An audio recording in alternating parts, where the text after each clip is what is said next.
U.S. sees chances of truce, but says not there yet. GCC summit seeks permanent end to military operations. Kuwait assails double standards in application of laws. Israel opposes Hamas rule in besieged enclave.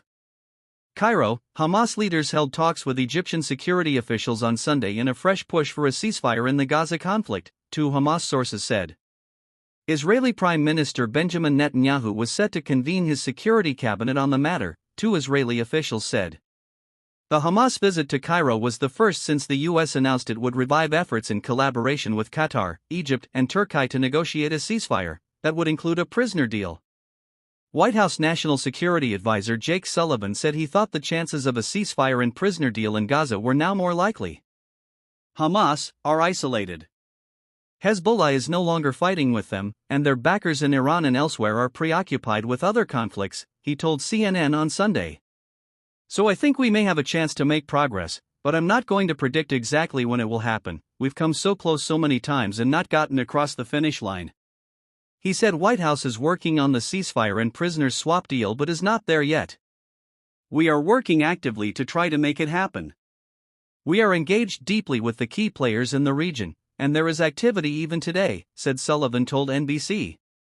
Sullivan's comments came a day after Israel hit Hezbollah targets in Lebanon, days into a fragile ceasefire in its conflict with the group. Speaking in Jerusalem, Israeli Foreign Minister Gideon Sa'ar said there were indications progress could be made on a deal securing the release of prisoners. There are signs we may see a greater degree of flexibility from Hamas as a result of circumstances that have developed, including the agreement with Lebanon, he said. There is a desire to move forward on this.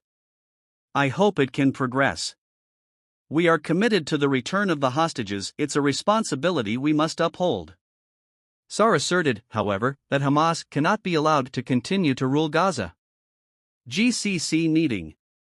A summit of the Gulf Cooperation Council, GCC, leaders also urged an immediate ceasefire in Gaza on Sunday, following calls for a truce by host Kuwait after nearly 14 months of Israeli atrocities in Palestinian territory.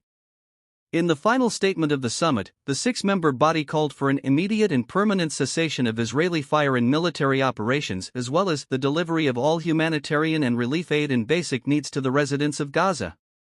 Earlier, Kuwaiti Emir Sheikh Meshal al-Ahmad al-Sabah called on the international community to implement an immediate ceasefire, providing international protection for innocent civilians and ensuring the opening of safe corridors and the arrival of urgent humanitarian aid.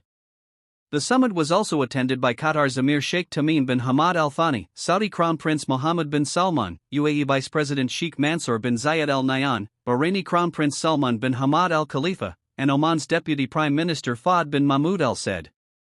In his address, Sheikh Meshal hit out at what he characterized as the double standards in the application of relevant international laws, charters and resolutions which he said had undermined the region's security and stability. Israel's military offensive in Gaza has killed more than 44,400 people and displaced nearly all of the enclave's population, Gaza officials say.